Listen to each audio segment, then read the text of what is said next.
Magandang gabi, Philippine Air Force. Alamin natin ang lagayatan ng panahon ngayong Monday, August 24, 2026 at sa mga susunod na araw. At para sa ating synoptic situation based sa ating satellite image, ay meron tayong tatlong bagyong minomonitor sa loob at sa labas ng Philippine Air of Responsibility.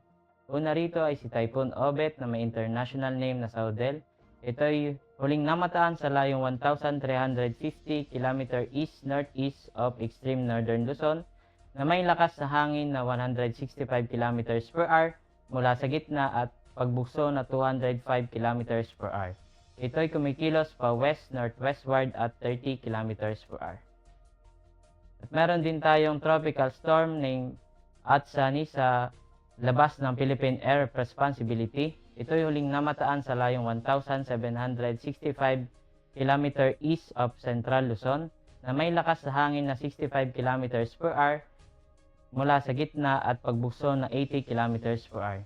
Ito ay kumikilos pa east-northeastward at 35 km per hour.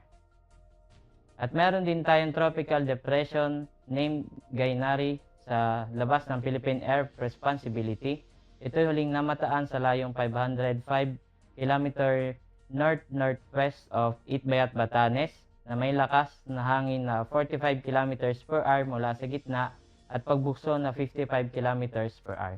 Ito ay kumikilos pa northwestward at 10 km per hour. Samantalang southwest monsoon naman ang nakakaapekto sa Luzon. At para sa track intensity forecast ng Typhoon Obet, ito ay inaasahan nating lalabas sa Philippine Air of Responsibility sa loob ng 12 oras at ito ay patuloy nakikilos pa westward patungong mainland China hanggang sa humina. At para sa ating general area forecast, ang Metro Manila, Ilocos Region, Cordillera Administrative Region, Cagayan Valley, Central Luzon, Cavite, Batangas at Rizal ay makakaranas na maulap na kalangitan na may kalat-kalat na pag-ulan, pagkulog at pagkidlat, samantalang ang natitirang bahagi ng Luzon, Visayas, pati na rin Mindanao ay makakaranas ng bahagyang maulap hanggang sa maulap na kalangitan na may pulupulong pag-ulan, pagkulog at pagkidlat. At para sa susunod na 3 araw sa Metro Manila, Cavite, Lipa City, Angeles, Puerto Princesa, Calayan Islands, simula Miyerkules hanggang Biyernes ay makakaranas na maulap na kalangitan na may kalat-kalat na pag-ulan, pagkulog at pagkidlat.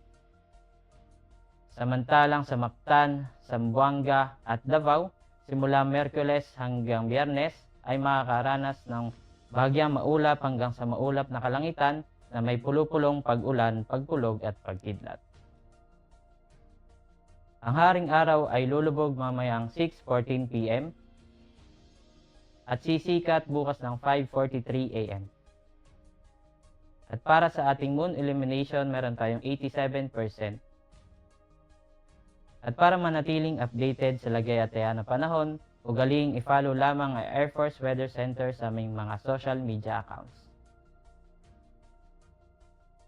Sa ngalan ng aming commanding officer na si Colonel Hermelino T. Calaviran Jr. PAP JC, ako si A2C Ken Alfred C. Banaag, your weather broadcaster ng Air Force Weather Center. Muli, magandang gabi, Philippine Air Force.